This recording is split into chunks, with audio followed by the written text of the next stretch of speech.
So for Laura and I, the reason why we chose to do this is because this topic, this session sort of, I guess probably not the best word to use but marries a few sort of different key areas that Laura and I have spent a lot of time in. So Laura and I, the reason why we have UN Women's logo up here and we're going to share this resource, Laura and I worked to develop international guidance for engaging and consulting with survivors that we're going to share with you about how to think about doing focus groups and interviews and why you should and how to do that. And specifically how to do that, integrate survivors' voices into CCR. Laura and I have a lot of experience about that overall. This is supported, just our little commercial here, that the Australian Aid and UN Women helped fund that guidance document. So we want to make sure to give proper credit to them. They funded us to develop that guidance. But the other, I'm going to have Laura introduce herself in just a second, so I have this up here. But the last thing just to say also is we have used technology in order to think about engaging survivors' voices into a CCR. But we want to start from the beginning to say that Laura and I are not digital experts. So please do not email us, put in the comment section your digital expertise questions that you may have. There are people in the world who do have that expertise, but we want to share with you how we think that technology has really helped to expand the number of voices. And I also think, once you say, Laura, like the expectation that we've lessened the excuses, right, for not including survivors' voices because of the use of technology. So Laura, why don't you start by introducing yourself? I just have this slide up here so people can learn a little bit about you, but go ahead, Laura. Oh, sure. Well, thanks. It's just a pleasure to be with you again, Melissa. We're across the miles here. I'm just going to give a little heads up. I'm joining you from an outdoor space in Baja California, Mexico. And it's the land acknowledgement. I want to give acknowledgement to the Waikura people who inhabited this land long ago. And of course, to the hospitality of the Mexican people where I am now. I'm normally not as far away from Melissa in Minnesota and North Dakota in rural spaces there. So, but just a little background, I started working with survivors in an explicit way. Many of us know survivors, and I had survivors in my life before this, but my working life started in 1988. I started off answering hotlines, accompanying survivors. Many of you have also done this, but just to ground us there, running a volunteer program, those kinds of things. And then I pivoted and moved into systemic advocacy and multi-sectoral work. Some of us call it coordinated response work, and was the director of the Sexual Violence Justice Institute at the Minnesota Coalition Against Sexual Assault. But we had work across the United States. So I did that for a little over 8 years. And then came to Global Rights for Women, and with some consulting in between. And I think that's what grounds us for this particular workshop. And just as Melissa said, we're pleased to have had the chance to put some of our experience and our thinking and our guidance into the Safe Consultations Guide. And I will be speaking to sort of why we think that's important, and for you to share.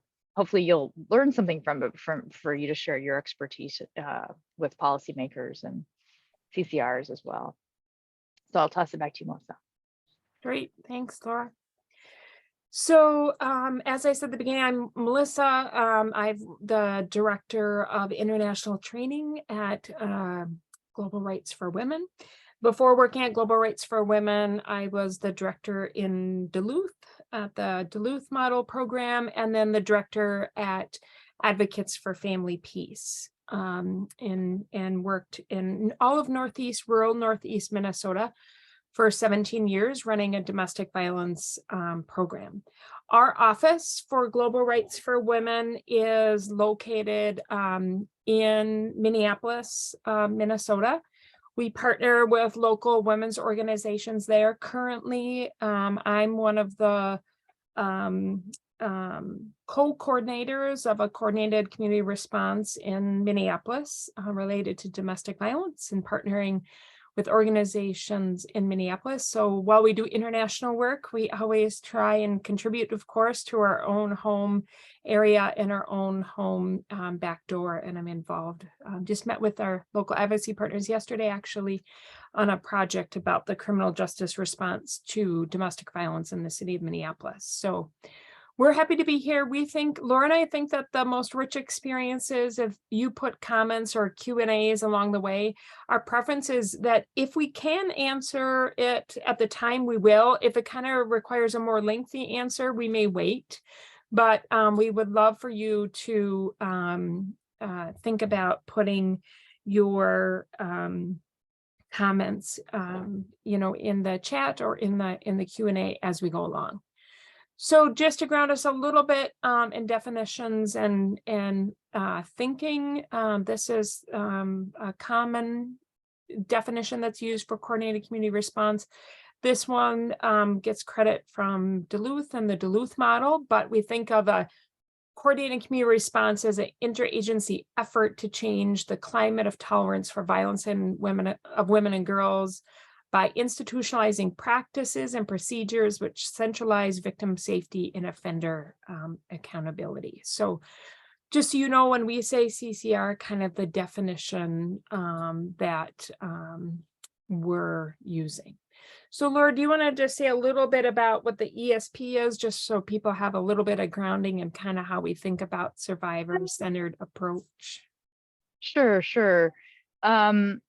In the essential services package, it was really the culmination of quite a bit of work, but trying to start to distill the kinds of things that, if we look across contexts and spaces, and then specific to certain disciplines, what kinds of, in addition to the practical steps and techniques that are specific to a medical response or a healthcare response or police, what are the common concepts that really everybody should be coordinating around?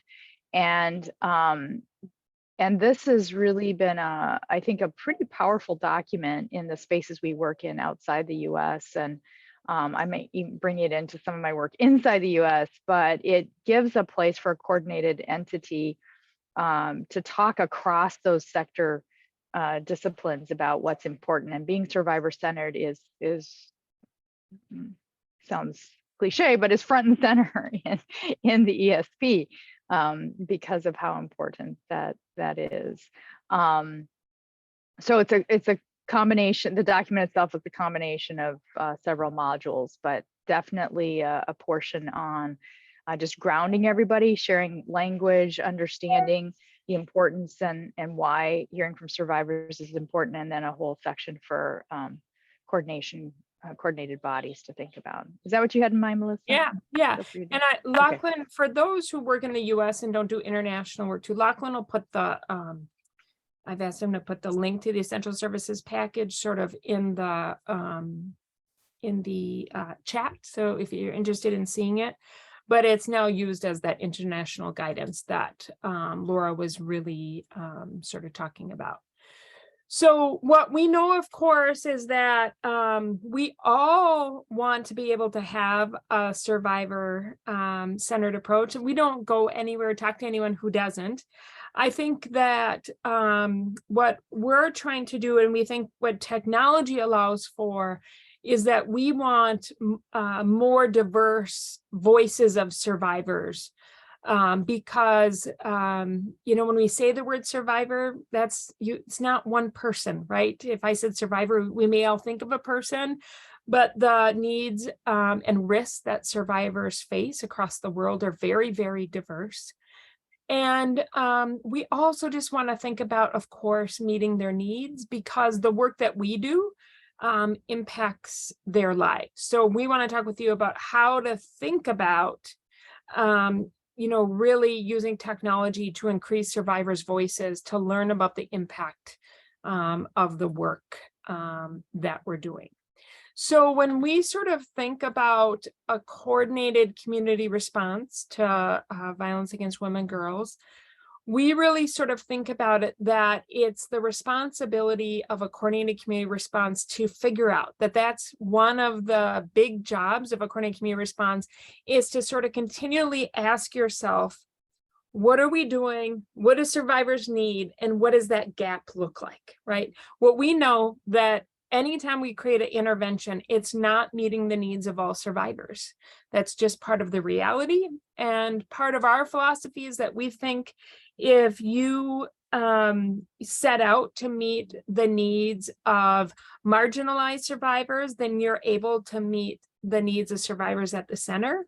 And I think that's part of also what allows technology in order to reach out to survivors in more communities than we've ever done before, and making those sort of efforts. So we really sort of think about organizing multi-agencies. These aren't just criminal justice agencies. We want to say too that the word community can mean a whole bunch of different things. When I was the director in Duluth, we had a group of churches who wanted to develop a coordinated response amongst churches to survivors. That didn't involve criminal justice agencies at all. We know a lot of people sort of think about criminal justice agencies when they think about a CCR, but when we use this term, it really can mean much broader than that. And then the other piece is about tracking the impact of the interventions to see, okay, so we created this intervention. What is it doing? Is it meeting the needs of survivors? And there's also ways to use technology and databases and such in order to do that as well. So this graphic that you see here comes from Duluth. When I was in Duluth, Scott Miller and I worked to sort of think about what is CCR problem solving look like sort of in a step process. And so what Laura and I have found, and Laura, I want you to speak to this, of course, yourself as well. But when I've worked with a lot of different communities around the world, what I will see is someone will come to a meeting or go to other practitioners and say, you know, I've just learned of this problem in terms of what's happening in terms of our response. And then what I'll often see is that CCRs will, if not skip, not spend as much time as we think they should on steps 2 and 3 and go, or even 4, but go right to solutions.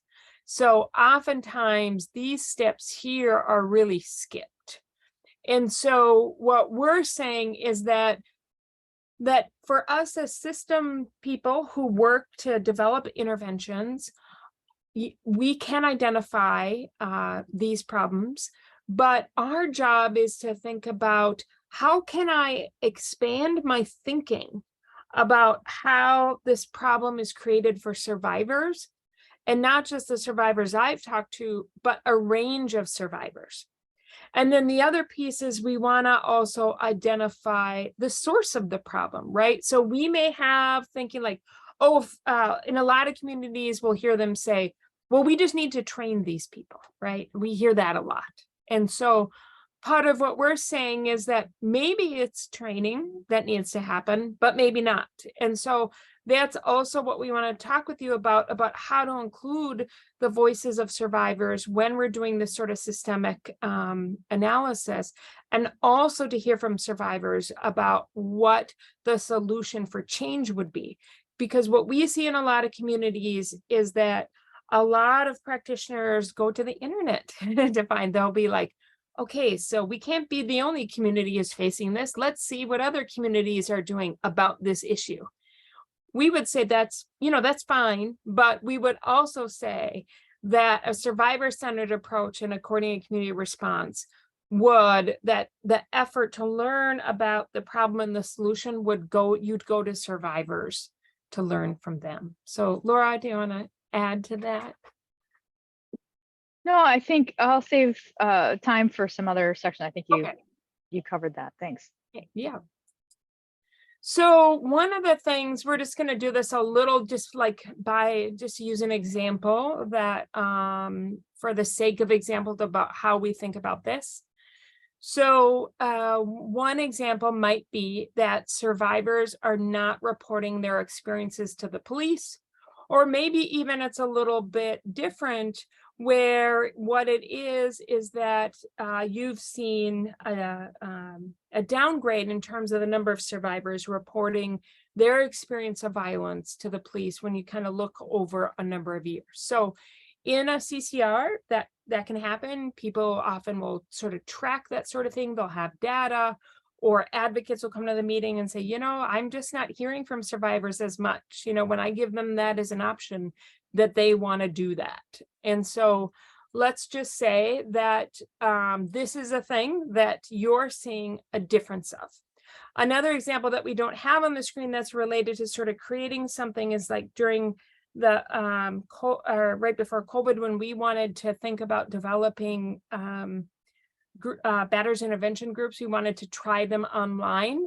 Before we tried them online, we went to and did interviews with survivors to say, tell us all the things we should be thinking about, all the worries, all the safety issues you might face if we take a batters intervention program online. So that's just sort of another example of taking the time to sort of think about that. How do we want to address this?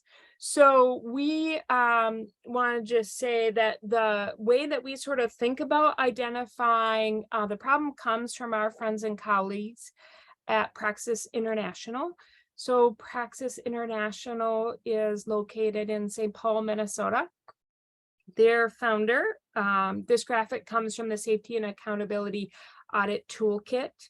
But when we sort of think about in our CCRs, when we're working, and when we sort of hear that solution about training, we know that might be, right, Laura, the answer, but we really sort of, Praxis International is really instrumental in, sort of teaching us to look beyond training as the answer. And I think another common one is resources, like, oh, we just need more of this, or we need more of these people, or we need more money. So the way that we sort of think about systemic problems and systemic issues is we think, what is it about the way this institution is organized, or that we're organized as a CCR, or the practitioners are, that are having the practitioners who are in the job act in this sort of way? And so part of our work is to not concentrate as much on who is in the job of the institution, but how the job is organized. And so that would be an example for us sort of to think about when we're thinking about this as a coordinated community response. But we wanted just to share this with you, to think that this is kind of that that analysis that we use when we sort of think about this.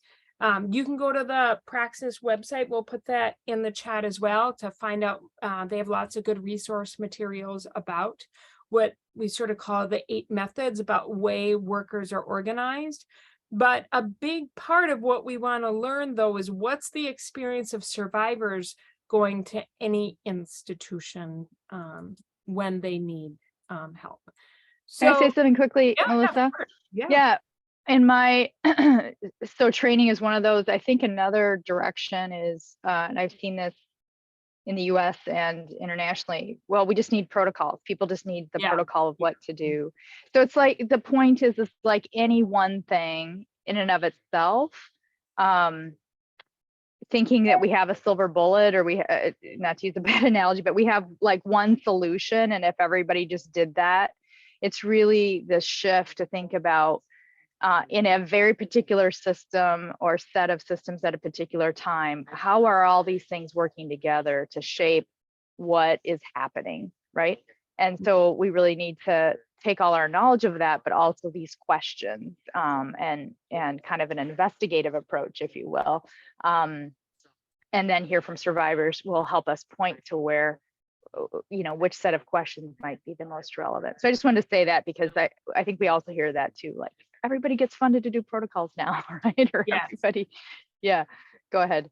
Thanks. Yeah, no, and I think, what we've seen a lot, I know in Minnesota, there is, Laura, you can talk about this more than I can, but, and, in Minnesota, there was a big sort of look at this as it relates to sexual violence cases. And one of the things that was found in those criminal justice cases was, institutional accountability and accountability to survivors. It was one of the many big gaps, right? And so, yeah, so there were protocols, right, in place. Now, it doesn't mean they were being followed. There wasn't any sort of accountability system, but there were protocols in place. There were resources in, many of those communities. There was training, but when you looked at all of these, there was very little accountability for practitioners who didn't follow the protocols in place. Yeah, it's a good example. So what we want to sort of talk to you about and to sort of think about is to think about how do we expand our understanding of the problem. And so that's what we want to think about, is that if you come to a CCR, and that how to use technology to do that. How has technology expanded that for us? So we've talked to a lot of communities around the world, Minnesota, the US, and around the world. And when Laura and I asked a number of them about why they do not engage with survivors, so why they don't do focus groups, why they don't do interviews with survivors, these were the two most common reasons that we heard. So there was a big belief that if you did do that, you would re-traumatize survivors. And also that a lot of communities just said, I remember one person in particular just said, Melissa, that sounds great. I want to do it. I don't know the first thing I should do. Like, what should I ask them? Who should I ask to come? Like, how many people should I have there? And so that's how Laura and I came to be engaged with UN Women and Australia Aid, to think about writing a guide to do this, and to think about how to do it using technology, which is the focus of this event also. So we've tried that. We've learned some things the hard way, I think, for sure. And we'll share some of those examples.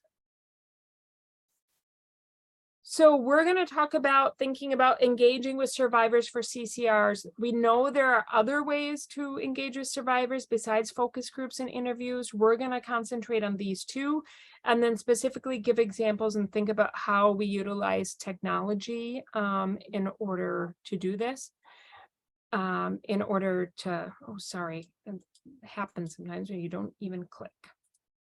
So that's what we want to sort of spend our time on this with. But Laura, do you want to say a little bit more about, I know we've said a little bit about this, but why we think this is so critical in terms of consulting with survivors for CCRs? Sure. Actually, I'm going to pivot and start with them. And Gabrielle has asked a question, and sure, I was starting to reply. So I'm just going to start with that because I think it fits here. So the question, in case everyone can't see it, is, as advocates, what are ways to promote engagement among survivors who have distrust in the criminal justice system? And I guess just to frame this, I think we hope our presentation is in part speaking into your question, Gabriel, that what we would start with is a conversation about going to survivors, maybe in particular the group that you're thinking about encouraging engagement with, and finding out from them what have their experiences been, whether it's on gender-based violence or any other thing, right? Because in my experience, those of us who work in the system understand decentralized law enforcement, understand, the people that are the court window are different from the people doing something else. But for most people, it's all the system. And so maybe it's even finding out, particularly if it's a marginalized community or somebody else, like overall what experiences are, whether it's specific to gender-based violence or not. And then also just, what the gap, as Melissa's saying, is what would be the hope? What could it look like? What could people do with you? And so rather than trying to, I guess I just wanted to set up before we went too much further, Gabriel, that I think this is the context of exactly this presentation, because the hope then would be, what do we need to change about the conditions, the system itself, how we're doing our work as advocates? We can even ask them questions about that, like, and look at our own programs and services. What do we need to change so that it's really a meaningful choice for a survivor? I think we would say, Melissa would probably agree, but that our position's never that, our goal is 100% to make sure everybody reports or comes forward, but we would want to make it a reasonable, safe, meaningful choice so that a survivor has that option. And so that's probably where I'll stop there, but I think that frames this why you should consult, right? So, and Melissa, if you want to tap into parts of that now or as we go, feel free. Yeah. I think, and then go ahead. No, to say just the one thing I just want to add, Laura, too, about what you're saying too, is we also have to be prepared to hear their answers, which is, that's the one thing I just, as a big cautionary, that's been, I think, challenging and hard, is we've worked with a number of communities who said, no, we want to hear from survivors. But then I remember thinking, but did you? Because you don't like what they're saying, right? Which is like, I think this is a good example of it, right? Which is about survivors who have distrust. A lot of communities have, well, I mean, first of all, I appreciate Gabriel saying that we want to know, right? I also think that a lot of communities have a hard time hearing why they don't. And then we've been in a lot of meetings where then the voices of survivors get dismissed, or say, well, that's not that big of a deal, or we can fix that. And we would say, well, I don't know. We'd have to go back to survivors and ask them that question, right? They've told you why. You're proposing a solution, and that's not a solution that they think will solve it. So I don't know. So I need to go back to them, like even more, to sort of ask them about, would this help or would it not? Right. And tied to that would be, one. So, and it's going to sound maybe contradictory what I opened with, but toward that end of making sure that we hear and those uses get heard, that we really take it in, sometimes it's starting with enough relationships with system providers to prepare them to hear, right, as well as going out. So I'll just say a couple more things here. So why you should consult, I think we dove deeply into that. Melissa's given several examples, even as the start of the online batterers intervention program, sort of in advance of doing something, help us think about the kinds of things so that we mitigate any unintended consequences. Certainly, we've seen it in the practice of looking at legal changes. What's the current impact if we made this change in a particular way, or even identifying as a bill might be going forward, the kinds of potential impacts. And in particular, I think this is really a key way that, as Melissa said early on, the system by its design, any system by its design, is holding a tension between standardizing and making something efficient and having procedures that sort of make things equitable or equal. And we're constantly pulling to say, but these are individuals, right? And I'm just saying the criminal justice system, like any system, does that. And so what's so important about not missing this piece or developing our skills in doing it is that's just such a key way, as Melissa was saying earlier, to understand the differential impact of certain policies. People are differently situated. They have different needs. And part of, I think, the work in advocacy, or anyone taking seriously addressing equitable solutions in gender-based violence, need to constantly be hearing and listening for where we can stretch all ourselves and the whole system to really customize responses in those places and times when that customization is key to safety, is key to healing, is key to justice making. And then of course, standardize certain things like evidence collection, whatever, so that cases can be handled well. So Yeah. maybe that's enough for this Yeah. slide. Okay. So one of the big things, of course, that we know are the safety and ethical considerations when doing this, and particularly when we're using technology to do this. So we want to sort of talk with you about that. We know that when we use technology to engage with survivors, there are added risks, or there are different risks is maybe a way to talk about it. I see there's a question in the chat about it as well. So one of the things I think just to mention about when we say engaging with survivors with technology and kind of answering this safety and ethical considerations is there's a few different ways that we've participated in it. We've participated in it where all of the survivors were not at home. They came to a local program, but the facilitators were in a different geographic space and technology was used to facilitate it. So facilitators are in a different space. The women are in what we had hoped was a safe space. We learned about that a little bit, I think, for ourselves. So that's one way to use technology, is to have women, not come to you. So I'm sort of thinking about, the question, Deb Bear, that you have in there too, is one of the questions I had for you is to wonder is the local program you worked with, was it all in person? Because one of the ways we can think about using technology is not just to do it where people come on Zoom like we are, right? There are additional safety considerations to think about that, but to think about how can we minimize any transportation issues, have a safe space in a community where somebody else can set up the technology and we can connect with them. So Laura and I are doing a project. I'm not going to say what state right now, but in the US, a really big rural state. But it's one of the things we're doing is engaging with survivors in this state. And so it's one of the things we're thinking about is it, will we do this where survivors log in, or will we find spaces around this state and then we'll come in through Zoom and then work with our local partners in order to have them set up the space and the technology for us. So that's an option. But of course, having them come in this way on Zoom as a group and individually is part of our work too.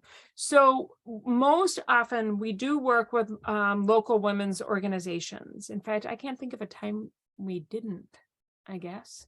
Is there a time we didn't? Did we work with someone else? Oh.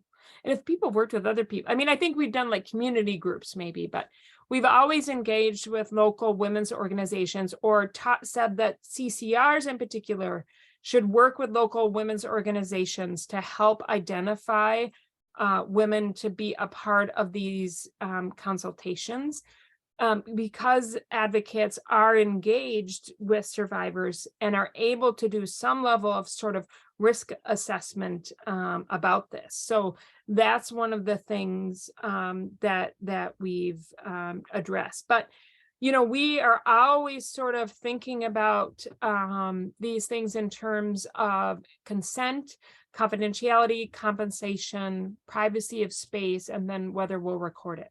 So the confidentiality, of course, when you're not in the same physical space, it depends where the survivors are. There's a lot of considerations that we've put in the Safe Consultations with Survivors guide if you're doing remote interviews with survivors. So Lachlan put that guide. We have a whole section on doing remote ones, but we have to think about all of those sorts of concerns. And one of the things I think we've learned is about that I don't think we thought of ahead of time, Laura, too, was about the informed consent. We were so used to just like handing it to them. It was like, oh, shoot, did we tell them there to print it off and have the women sign it? We thought about the compensation, But, like, are we going to read it to them? Are we going to have them print it off? Because we were working with a local women's organization. But we also have we take a pretty, I would say, strong stance, maybe, that we want to be able to give women a gift for their time also. So when you're doing it through technology, you have to think about, how are you going to get that gift to survivors? Is it safe for you to, for example, send them a PayPal, money, to mail them something? How will they get it? How will they get access to it? So we've done a number of different things in that regard.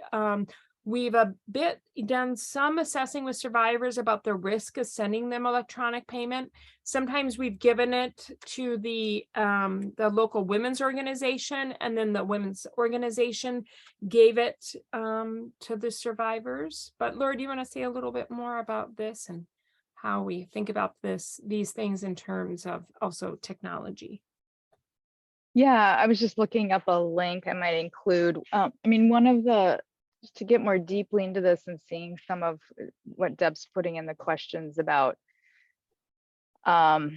maybe doing more via Zoom because of transportation and childcare. So on the one hand, I listened to a session earlier this week as part of CSW, where really that's what rural women were raising, is we want to participate.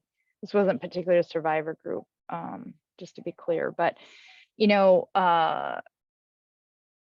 to only be on at sort of schedules that work for policymakers or politicians when they're trying to have these listening sessions. This person was saying is really hard, because it's a time we have kids or can't make it, and so really it is post COVID and really people moving online, a real opportunity to say, you need to work with us, right? Particularly what you're saying there, Deb, given transportation and childcare. Yep.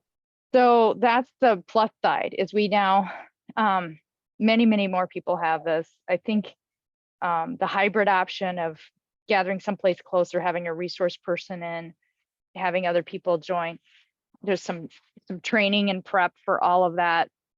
The downside are some of what other folks have put in the chat about the digital space, as we know, tracking, monitoring, leaks, those kinds of things.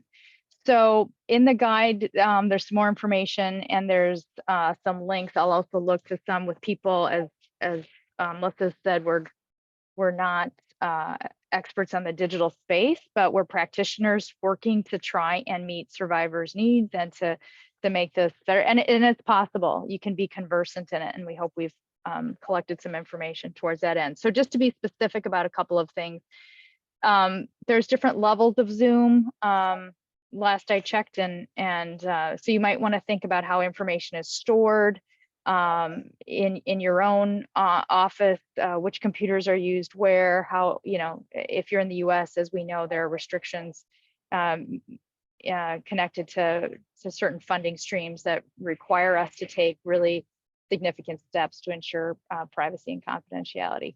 So without getting into the technical pieces of all that now, I think we've laid out some of that, and I'll look for some other links. Safety Net is a really good resource if you don't know of it already, through NNEDV, and they keep, in my experience, keep really up to date, and is the source I often go to for.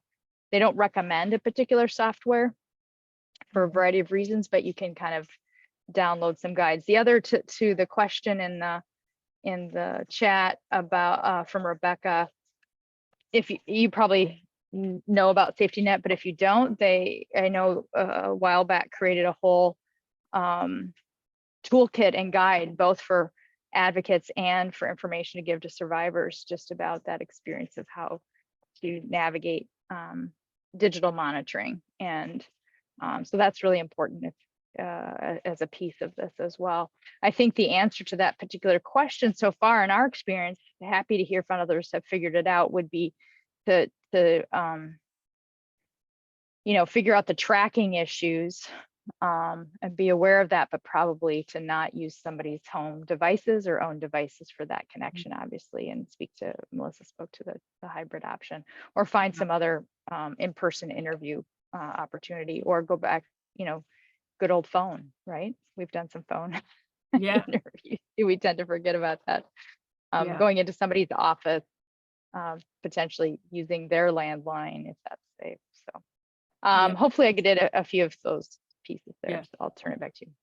The other option is, so we were able to get a grant from Violence Free Minnesota, which is our state coalition in Minnesota for technology. And we were able to get some iPads purchased through, there was a technology grant that happened during COVID.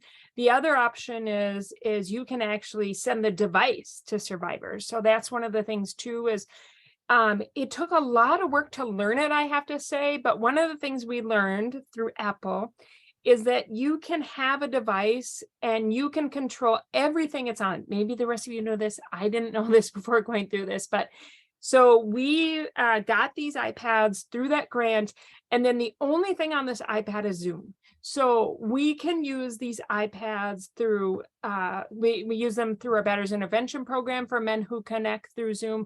We could send them to survivors, to connect. And so there are devices with our security. We tell survivors how to log in to them. So that's the other thing. And then what we do is we mail a self-addressed stamp box for people to send them back. We've only had one come back damaged since 2000, I think it's 2020. Yeah, so that's out of, I think we have 14, and one is actually much better than I thought it would be in that regard, but that's another option, I think, as well. But Debbie, what you're talking about, what we found is the transportation and childcare issues are better. And then I think also, we've also learned that it's easier for survivors and safer for them, though they've told us, to also just disconnect, right? It's easier for us to disconnect in a safe situation and easier for them to disconnect. So one of the things we do is we also do what we call a safe word with survivors. So we say, let's decide together what that safe word will be when we're going to do this. If you say it, or if you click on something, one of the emojis, like figure out a way, we have a way to remove you very quickly. If you just hit leave very quickly, you can just do that. We won't then reach back out to you. We will eventually, but we're going to assume that something has happened and it's not safe for us to reach out right away. But we do all this sort of prep to help and address the safety and ethical Melissa, I'm glad you went into that. It prompted Yeah. one more thought. So yeah, that advanced work becomes pretty important for those scenarios. The other thing that we don't maybe think as often about is some of the psychological safety, and that's what the private space part is. Thinking about where you are and making sure you're not going to get interrupted, that your voice isn't being picked up by others around, that the information you have about the survivor isn't available to people in your family, on your phone, that kind of thing. Those are equally important, and more detail kind of checklist in the guide. But also the psychological safety, if possible, this isn't always possible with some of the places we work, but you might help us. Like I work often in my office in another location is in my bedroom. And that can be the kind of thing just to talk through with someone, because if they have an alternative option for a place to be, they may not want to do a focus group or be remembering difficult topics in a place that they find, it may linger or may trigger or whatever. So you'll be wanting to talk a little bit about that ability to make sure other people don't know if they want and need that confidentiality and privacy, but also some of the pieces about psychological safety. There's also the techniques that we've all learned online about taking certain kinds of breaks and being prepared with resources sometimes in advance, so that if that disconnection happens or if somebody needs something, it's doing that kind of planning that just happens to be a little different than when you're in person, but we think is still feasible. I think the other piece or two that you just remind me quickly that we try to adjust for safety too is headphones, which is that In most, they're pretty cheap, we found. We have, Hunter at our office has a bunch of them, so that if we also, it's a way to help with privacy, so that if somebody were to walk in, they can't hear the conversation, or if somebody were to listen through a door. So if survivors don't have headphones, we do men's groups online also. We will provide them. We've been able to get them like $10 each. We got this through a grant. I have to say it's been easier these days to get these technology grants than funding for time grants. I don't know about the rest of you, but that's been my experience. But we have a plethora of headphones at the moment that we're able to send to people since COVID, in order to help also with private. And we don't ask for those back. We just say, those are yours. We need to make sure we have the right sort of connection. What kind of device are you using? Those sorts of things. But it also helps with safety and confidentiality, I think, as well. So people have sort of asked us always too about what size, how many should I do of these, and to think about this. We have found that in an online space in particular, that we would say to invite 8 to 10 survivors, right? And what we would say is, I don't think, Laura, we've ever had an experience where the number of people we invited ended up being the number of people who came. It's either been less or more. I know some people are like, more, how does that happen? We've had quite a few situations actually where people have brought a friend, or they brought their sister. They didn't tell us, but their sister or friend was also a survivor. They just show up with them. They said, I brought my friend today. She's a survivor. Is it okay if she's here? We say, yes, of course she is. So one of the things to think about is that the number of people that you invite, in our experience, has never been the number of people that we've actually had. We've also learned, by offering these things in multiple times of the day, it affects safety, and especially with technology. And also, if you're going to do the hybrid option Laura was talking about with the space. Laura and I did a survivor focus group using technology, I'll just say in the Caribbean region. And we had set them at different times a day. And one of the things that we learned from survivors in this country is it wasn't particularly safe because of the time of year. It got dark pretty early. And when it was going to end, Laura, was that it? I'm just trying to remember. Or was it when it ended, when the focus group ended, it was not a safe time for survivors to travel. Survivors have also told us that in the evenings, like when their children are home, those sorts of things are not easy for them to do. We would say, my experience is that because of technology, and we've done both. We've done focus groups and individual interviews with survivors.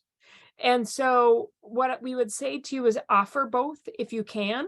And we've also had a lot of situations where survivors have come to focus groups and then have said, I have some more things to share. I'm wondering if we could talk more. And then we do a follow-up interview with a survivor who was in a focus group. And one of the ways to think about this is, when we think about a coordinated community response, we do as many focus groups and interviews until no new issues sort of keep coming up. Now, there's some, small sorts of things, but when we keep hearing the same big issues coming up. So just give an example. We just finished a round of focus groups with survivors. We did some of those in person, some of those using technology.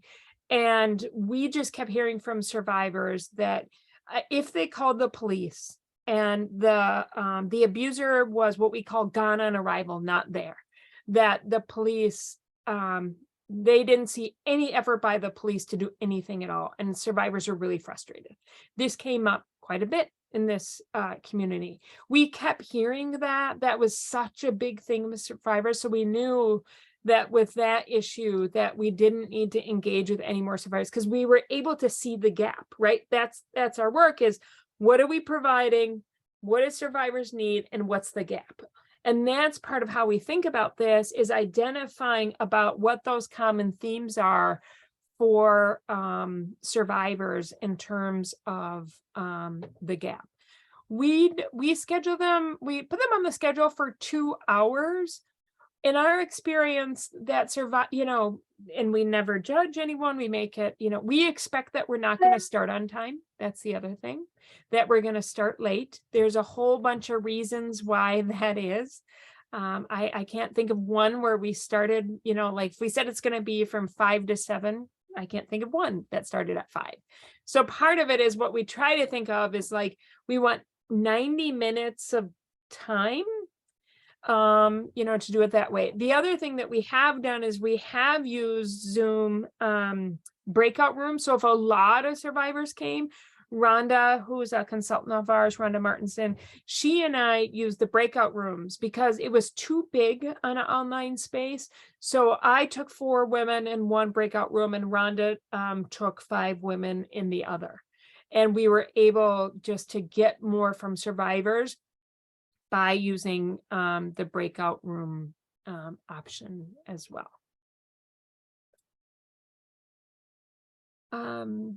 Laura, do you want to talk a little bit about sort of the engaging, or how we sort of recruit survivors to participate in these? Sure. So the first line there, if you're seeing the slide, says Women's Health Study. That's an example of finding ways to invite that don't put people at risk, right? So we don't necessarily, we don't put out there, hey, we're recruiting, survivors who have experienced domestic violence or sexual violence to come. That's too intense and may put them at risk with partners or others who they're keeping information quiet. So the option to say, we're interested in hearing about women's experience accessing, health services, or this was an example in a country that was doing a large scale phone survey. And as part of that phone survey, that was really about a variety of things, including domestic and sexual violence. There was an opportunity at the end, if they were willing and wanted to be part of a focus group consultation, to say so. But that making sure that our outreach and our communication about it keeps them safe as well. So the recruitment or invitation, if you will, I kind of talked about the flyer, how you might want to approach the flyer piece of things.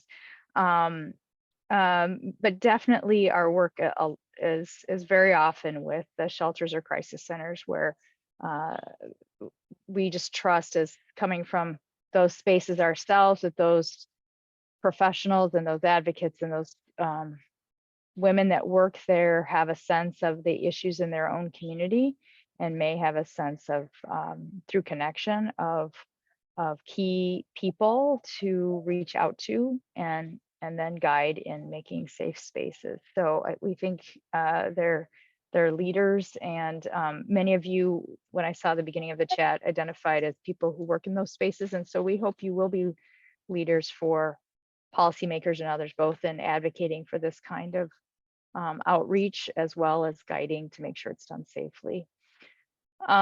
Certainly the other WhatsApp, social media coordination would be the same kind of care with the broadcast information about what we're calling people to.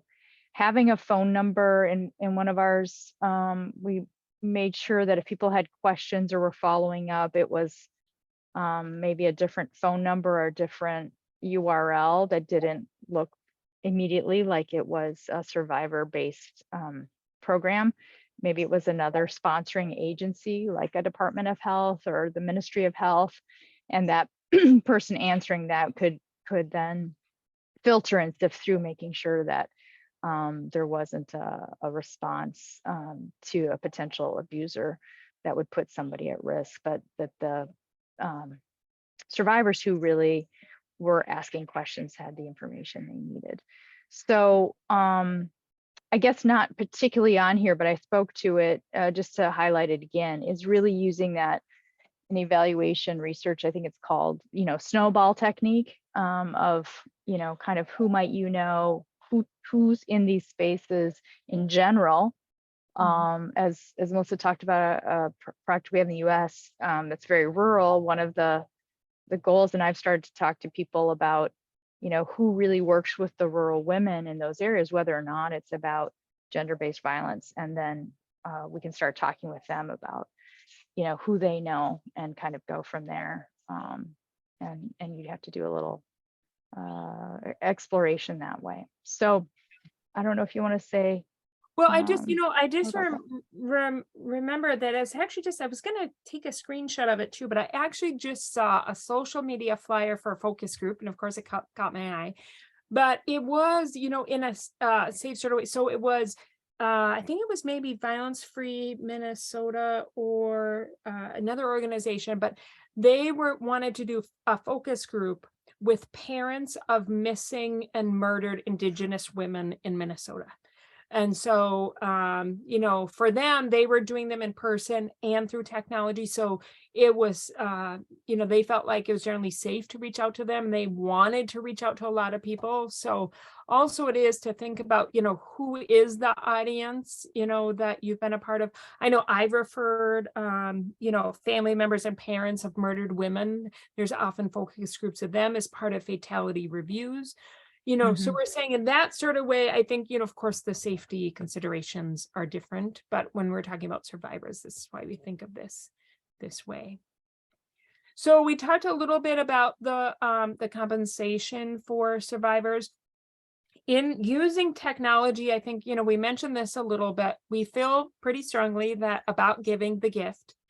Our preference for us is to give cash. And I don't literally mean like you don't have to give the paper, right? But to, when possible, to give some sort of gift card, Visa gift card, local grocery store, or something to survivors. We've tried, when we sort of think about it by US currency, we've been giving $50 to every survivor who participates. In foreign currencies, we've given that. We've tried to learn, about the value sort of money, but most of the times we end up giving that value even in the local currency because it's what we like to sort of budget for. I think in the hybrid situation, of course, about the childcare, that is one thing when Laura's talking about if you have someone on the other end to prepare them for, about having food and beverage and about having some sort of childcare available and transportation there if you're doing the hybrid option, like a local community space or a local program. So do you want to say a little bit more about the technology and engaging with survivors, Laura? A little bit, Sure. I think about the follow-up too, we want to talk about for sure. Yeah, I think I addressed some of this earlier. Apologies. Here's the slide that details it more, but thinking about location from several aspects, I think we talked just to, highlight it again. Is it really safe for someone to do it in their home? Is it safe for them to go to a physical location? Those will be different potential safety issues, right? Can the other location be an obvious location that serves survivors, or does it need to be a different kind of space for someone who might have other people seeing them come in and out? So for some survivors, it may actually feel safer to do it in their home. For others not. So, but thinking about that location and the coming to and from, as Melissa said, as we were aware that from our partner who said, look, at the time you want to finish this, it's not going to be safe for people to be in public space at all. It's a high conflict country. So did you want to say something else about that, Melissa? Yeah, no, I just think that it is, important for us to think about that for the hybrid option in terms of technology. I think right. And then sometimes, despite all your best laid plans, there's children in the background, or there's the survivor that brings their child, or there's somebody, a worker. And so there are times you have to adapt on the fly and either then just adjust your questions, pause and check to see if there's another option for that. We've had situations where we were in person, and so we could do this where one of us just then went and played with the children. And so that's another reason to have, several people. I mean, whatever you're doing, and Lachlan, our colleague, is handling this session, and we're doing some behind the scenes work as some of you have questions or their technological issues, right? Even if you feel really confident in your experience in engaging with survivors, part of what will make it safe is if you have enough of a team to be handling those things, so you can keep your connection and presence as a facilitator, or you can send a message or note for someone to find a way to back channel.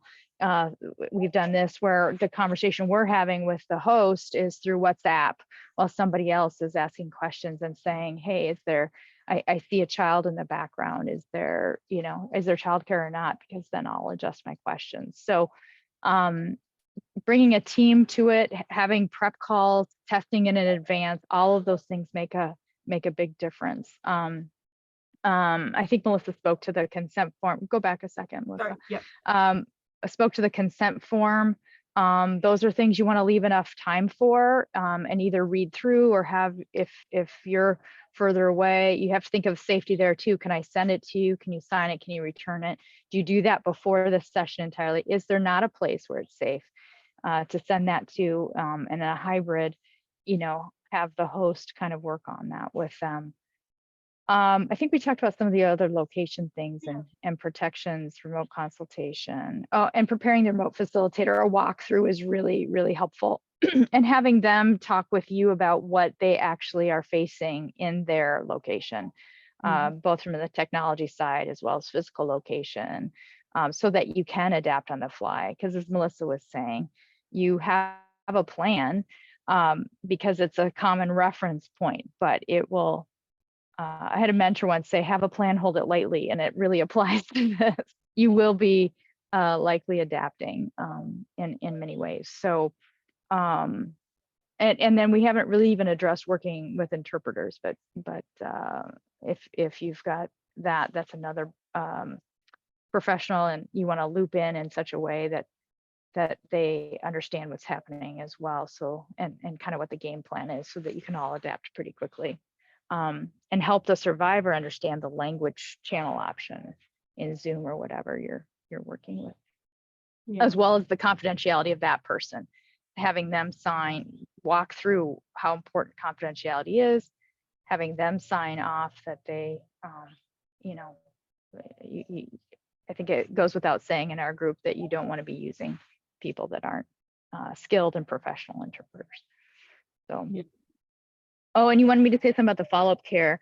I think that's part of the pre-planning, knowing local resources. If you're doing it individually, there's an opportunity to talk through with a survivor ahead of time. Melissa talked about the safe word. We've used that a lot. That can also be somebody's not walking in the room. That can be for their own safety and experience of, I just need to stop now or stop for a while. You also read people and give a break.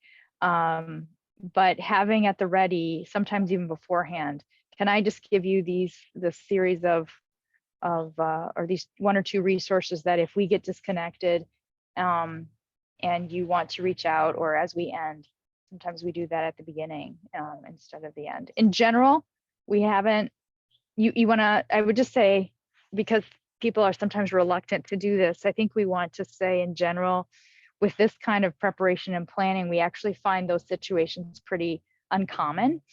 That in general, even in high conflict countries where we did this, and it's powerful. It was remarkable to me that women said, thank you for hearing us. Thank you for even being interested. And so I just want to, there's a little creative tension there, because we don't want to put anyone at risk, of course. I think what we're saying is we don't also want to not make the attempt or hear or do everything we can. So we talk about all these pieces so that we do our own homework and prep. But the number of times, I can't think of in person or remotely a time when I can't either. I was thinking So about we the let, dark too. yeah, when somebody was left in distress at all. I'm not remembering that. I think we just really try and cover our bases. And the other thing, we haven't said this, but we rarely, we, maybe you plan on talking about this, like our invitation isn't to have them relive and go through Yeah, the I was trauma. actually going to say that next. So no, Say go that, ahead. yeah. Yeah, No, go go ahead. ahead. I Well, think you say it well. Well, no, I think that part of it is that that's a perception, is that you have a focus group of survivors. We need to know what they experienced. Well, we would say to you, what's the purpose of the focus group, right? So for example, with a survivor who is, they're not, engaging with the police, right? You want to know about why that is. They don't have to retell the most traumatic experiences they've experienced, right? Or if you're doing a focus group, we did a focus group in Duluth, for examples. We in Duluth, we did focus groups. When I say for everything, I mean everything. But we created what we call, I happen to have a blue Post-it note here, that's why I have this out, but we created this blue card that we wanted the police to give to every survivor on every domestic violence call, regardless if it was an arrest or not. It was a resource card, all the organizations and people they could contact. So we had a CCR meeting. We all sat around. We made a draft of this. I remember it was long. It kind of tri-folded, I think. And so we said, well, we need to bring this to a group of survivors to see what they think of it. So we brought this to a group of survivors and said, so we have this idea. We want to have police give survivors what we call the blue card at every call. What do you think? And so we went there, we handed it around. First survivor who spoke up she said, I'm not looking at it. I'm throwing it away. And we said, what? What do you mean? We spent a lot of time on this. She said, first of all, it's two-sided. Second of all, the type is way too small and it's way too much information, right? So this is an example. What I'm saying is that when we think about engaging with survivors, there's lots of things we can engage with them about to make our response better, right? To reduce that gap where they don't have to talk about the details of their experience. Now, it doesn't mean that some won't. We've also had the experience where survivors have talked about an aspect of their trauma for the first time ever, right? Laura and I just had this. I'll just say we did focus groups with some colleagues in the Caribbean region, and a few of those survivors ended up talking about childhood sexual abuse they had experienced that they had never told anyone ever.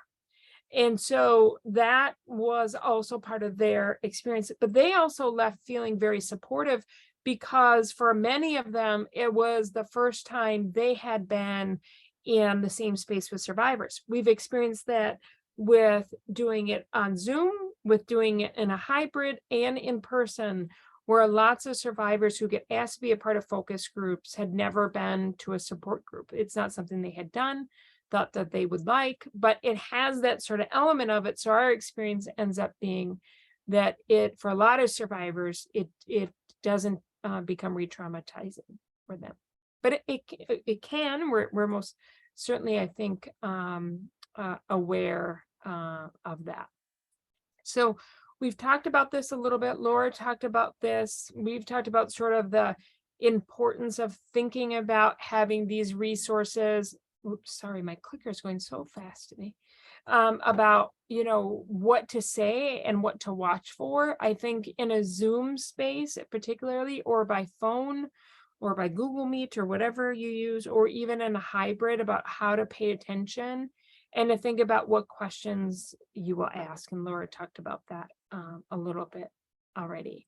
I think we're getting a little bit close to our time, so I think we want to wrap up to allow for additional questions if you should have them. I think one of the things we do want to say that we've mentioned a little bit already is about then what to do with survivors' voices once you have them. We have a sample report in the Safe Consulting with Survivors guide that you can look at. We encourage you that to think about having a small group of your CCR sort of look at the transcript with personal identifying information taken out of those. So like in our organization, Lachlan and Mingyu, for example, our staff, they spend a lot of time on focus group transcripts with us and work at pulling out that personal identifying information for us, but we want to be able to quote survivors without identifying them as well. And these are just some examples that's also in the guide about some of the things that we do collect that you can see in some of our sample reports also. So these are some things, but I think another sort of example of this is also to be open to hearing to survivors. I was a part of a focus group of survivors where the shelter wanted to know about how they could better provide shelter services. And one of the things that came out from that focus group is overwhelmingly in that focus group, this was in the US, the survivors said, the thing is that you've come to this presuming what I want is a shelter. It's actually not what I want. What I want is my own apartment. Can you help me with that, with my own independent transitional living? Which was an example of, for us to think about, we get so used to sometimes in this work, like we got to have shelter, we got to have this, we got to have that, right? And we don't often take enough time just to say, based on what you've experienced, what would be most helpful? What could we provide to you that's most helpful? So we've also done focus groups like that, right? Which is, we just kind of want to know in general where we're missing the mark, right? That we have these things sort of pre-designed in so many places around the country. And I remember when I worked in Duluth, and I remember one time in particular where we did what I call follow the money. There was a time, I think this would have been probably, I don't know, 2007 to 2014, if I pick an era, which I can't believe is that long ago now, but there was a lot of money from the US federal government to get family justice centers to operate one. And in Duluth, we applied, we got the money, and we had very few survivors come to it. And part of it is that it was the first time in Duluth where, when a lot of people had asked us when I was there, like, what have you done that didn't work? That was a mistake. And we said, when we designed an intervention without asking survivors about it, first, is it what they want? Two, is it designed the way they needed? And for us, that's what it was. We got, the money can be enticing, of course. I understand that as a person who writes grants, but we didn't take the time. So we designed this space with advocates and police and press all together, and it's not what survivors wanted. Survivor, what it is now today, if you were to look at it, is what survivors actually wanted was advocates and family law lawyers in the same space. That's what most are, or they wanted lawyers to help them with civil protection orders. Survivors didn't want police in that space. They didn't want prosecutors in that space. They weren't thinking about it the way we were sort of thinking about it. It was thinking about a lot of places. So we learned sort of the hard way with that experience. So I think we have a few questions, Laura, maybe in the chat that we want to sort of look at before we sort of, I think this is last thing too, is a lot of people ask us about very quickly is, what about doing focus groups and interviews with advocates or those who work at survivor organizations? Our general sort of thinking about that is it should be an and not in replace of. We believe that advocates should be interviewed. You should conduct focus groups with them as part of your CCR to learn from them. To take this example we're using about survivors not wanting to contact the police, it'd be a great thing to learn from advocates about what do they know about why that is, right? And to put that into information or to do interviews with them.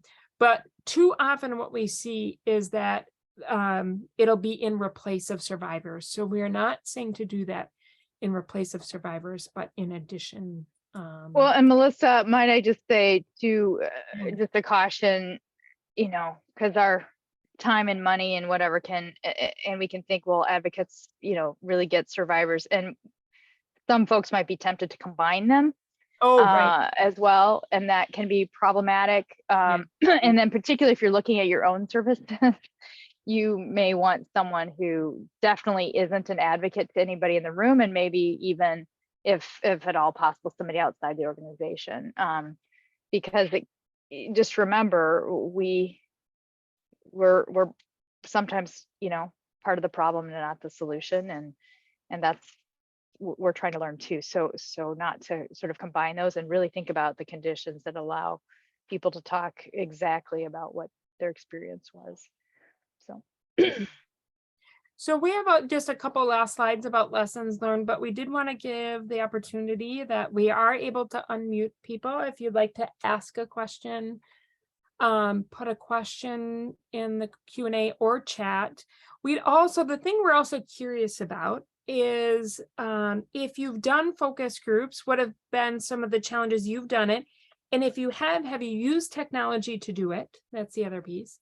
And then I think the other part for us, we're sort of curious about is if you haven't engaged with survivors in focus groups or interviews, we'd love to hear about why not, right? What are some of the reasons in your community about why it doesn't happen or as often as you'd like it to happen? We've heard for a number of people, we kind of do it once in a while. And so we'd love to hear from you just about your experiences as well. Melissa, Deb has one of those experiences, and Lachlan, if Deb's willing, can we give voice to Deb, and maybe she can just say it herself if she's still on? Otherwise, we can read it. Yeah, I think she's on. Yeah. Deb, are you there? Great, just to hear from Deb. There she is. You don't have to turn your camera, it's up to you, but we'd love to hear from you if you're willing. Yeah, that'd be great. Hi, can you hear me? Yes. Oh, Yeah. well, I really appreciate both of your work and all of these great suggestions, and just sitting here taking it all in. But I was thinking about one of the times that we had a survivor talk with our criminal justice partners about her experience with the event, from her calling 911 to the closing of the case after he had completed BIP and was discharged from our DV court, and how incredibly helpful it was for our team.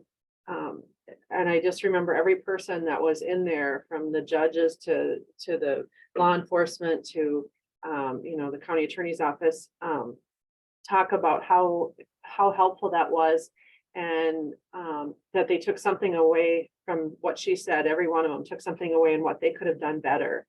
But she also said that how healing it was for her to be able to share her story with us and know that we were going to do something to make a better response. And I was thinking about that, and I wrote, that's our responsibility to the survivor, and it needs to be taken seriously. And I think that that's part of that trust development. If you're going to take their story, you need to do something with it. Yeah. No, thank you so much for saying that, because that is part of what we've seen, Deb, is that's a challenge, is about, I've seen in too many CCR meetings about dismissing or minimizing what survivors have said about their experience, or thinking that, well, that's just those survivors, right? You must have just talked to ones who didn't have, that cop or that, whatever social worker or that advocate. And part of what we would say, like as a CCR, to think of, as a CCR, we want to move away from who's in the job, but how is the job organized to address survivors' needs? Now, there will be people in the job who are better at it. We get that, right? But we also want to listen for the way we can organize practitioners and their work to better address the needs of survivors. So you also reminded me of Deb, and I'm so glad you brought this up, because one of the things we found during quite a few focus groups and interviews, quite a few survivors who have said, well, is there like some panel I can sit on where I can like sit in a room and tell all these criminal justice people this? Can I do that? Will you let me do that? I want a lot of people to hear my story. We've had that quite a bit. And so that's you know, your example, Deb, is we have done that. In fact, in a community we're working with right now, we just did, we had 48 women who went through focus groups and interviews, and we have 4 of them who really want to do this, right? So now we're going to figure out a way, right, for this to happen. We may use technology to do that. We may do it in person. We haven't decided yet, but also about survivors who do want to sort of talk about this, you know, as well. Yeah, can I just tag off seeing some things in the chat and, and other questions? So, and thank you to Deb. Yeah, thank you, Deb. And it made me think of other things too. Like if you've had, I mean, that's just so exciting. If you've had that great experience, I would wonder, time is short, so I'll just say this rather than ask you, but I'd wonder if you'd have had a chance to bring survivors together, because the other experience we hear sometimes is them understand, you know, this is what's different than maybe individual or one person speaking, is they will often get insight from hearing each other's stories, whether it's what they name as the abuse or what happened in the system. And so anything we're talking about isn't to decrease the number, like there's just one way to hear from survivors, but instead to think of all these ways with where somebody's at in their process. But that's really exciting. So tied to that, Melissa, you can think about this while I answer another question. There's a question about grants available to shelters for working with trafficking survivors to provide technology to work with them. Somebody else has asked about some survivors being really shy and not speaking up when they're doing focus groups. And then one is Kathleen's talking about a protocol that doesn't allow survivor contact, and then not hearing survivor voices in their meetings. Another county does have a task force that is heavily survivor centered, and not getting, so having the experience of knowing how important that is, but not getting a lot of support bringing insight into the CCR in regard to that. So I wonder, maybe I'll talk about the shy to speak up, and maybe you can think about the CCR question. Yep, I will. Yep, you go ahead first. So yeah, the shy to speak up makes a lot of sense to me. What I do, or what we do, is think about everything about what that person's going to experience, about the initial outreach, walking in a room, or being online, as you heard us talking about, to all the way at the end. And so if there's, you may just spend a moment thinking about each of those steps. Is there someone there to really welcome them in? Is there somebody setting the tone and the conditions, so that, because it takes so much. I mean, even if you've talked about it a lot, it can take so much to think about meeting somebody new and what are they going to ask me? We will spend, as Melissa said, I think this is why she was saying, don't feel like it has to start, you know, right on the dot, right? You're spending a lot of time building rapport, showing you're a caring, empathetic, kind of normal person, and that you don't have an agenda that they have to say and disclose something right away. So we have, and then the role of other people. So I think, without getting more into it, thinking about all those things that make it a hospitable environment, and maybe you're doing all of those things. We had a woman recently who at the beginning hadn't disclosed much, came through this survey mechanism I talked about earlier. So hadn't been to services at any point. And Melissa was sitting across the table. I was talking with the woman, came in between focus group sessions, right? Didn't come so we just adapted, and we explained who we are. She was talking so softly that Melissa couldn't even hear her. And so that was fine. We didn't do that. By the end, her voice, so we just established a lot of rapport, went at her pace, all those things that you do. And it's also okay. I would alleviate the responsibility, and hopefully your funders would know this. that if somebody comes and you build connection and they never really get into the shyness or whatever, doesn't happen, it prohibits sort of a lot of deep sharing or critique or whatever you were hoping to get out of it. The first rule is we don't want to do any harm or re-victimization. So we're not going to push.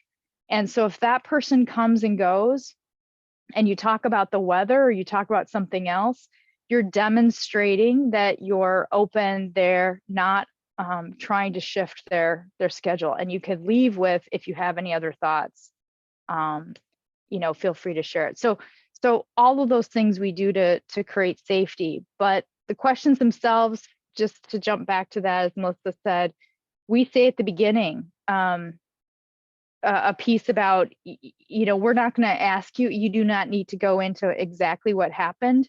You can say as much or a little about that as you like. Our interest is learning about this gap between maybe what you needed and what you actually got. And we center it there very early on after we talk about who we are and why we're welcoming them, ability to take a break at any time. So those are the things we do. And I don't know the name of the person who's asked this, but maybe you do all those things already. And you're still having this, and that I'm just going to say that's okay. That you might just say a lot of respect and appreciation for the person coming. And my guess is that when the time is right, if that contact went well and they have something to say, they will reach back out. Yeah. I just to add to that very quickly, Laura, is also, I think that the first questions you ask as part of the focus group make a really big difference, right? So we would say, don't dive in, right? Start a little bit bigger, right? And that will help. So if we say, if you're asking about if you're wondering about, their experience with the police, we would say, think about a way you could ask about this bigger thing that Laura is saying is, tell us a little bit about, what you needed at that time, right? And was the police a part of that? If yes, no, if not, right? So we don't sort of hone in. So we found that helps as well. And also, it's okay to move on with a survivor who's quiet to go to someone else. We've also found a lot of survivors then will open up at the end. Yeah. Great point. So we are at the end of our time. We're going to stay on here a little bit longer, just about the, I think the Illinois PAIP, I'm pretty sure that's like a partner intervention program, like a BIP. I know other states where they don't allow the survivors to have contact with them. But I would say, though, is that what you do want to know, right? You need to have, if you're doing BIP work, the voices of survivors inform your work. So the question is, how can you have survivors inform your work? So for example, you may not be able to contact the survivors of the men who are in your program, but the question I have for you is, can you contact a past group, right, of men who've gone through, maybe, or just any group of survivors to think about, when I'm sitting in a group, facilitating with men, and they're saying this, from your experience as a survivor, what should I be thinking of, right? So I think I know there are states that have these sorts of protocols that don't allow it, but I know there are ways to address it as well. So our formal time's done. We are going to stay on. We're not going to just disconnect right in this moment. I'm going to stop the share screen. You will get a follow-up email from us. I see another question in here. We will take the time to answer that for Lacey. But thank you so much for your time and for being engaged with us. We're really just sort of thankful that you've taken the time to engage with us. So have a great rest of your day. Lacey will just to answer your question. The rest of you, you're welcome to stay on or to disconnect either way. But yeah, so you've been asked about an ongoing survivor committee connect to a service provider. Yeah, so I'm glad that you asked about this, Lacey, because I've been seeing more and more of this. So our general sort of thinking about the survivor committee. So I've seen these get organized. I think the challenge of it is that you're gonna get a group of survivors, even if you try and have a diverse group of survivors, you're gonna get their perspective, right, about that. And that's great. We would still say to engage with survivors, though, who have also been more recently had an experience, and with random groups of survivors connected through local organizations is also important. So we do not think of those survivor committees in replacement of this. It's too much of one group's voice experience about it. Remember, we think about it in terms of we're going to continue to do focus groups and interviews until we don't hear any new themes come up. Well, when you only have one group, that's one group of people you can use for that. But we wouldn't say that a survivor committee would be in place of doing focus groups and interviews with survivors. Yeah, thanks, Lacey. Thank you to everyone else. We look forward to staying engaged with you, and you're welcome to email us and contact us, and we'd love to be a resource to you as well. So have a great rest of your day. So if there's no more questions, I think Lachlan's only option is to hit end, and it kind of always feels like it's a little abrupt, I think, always in this technology. So thank you again for your time today, and we will see you again soon for many of you. Thank you.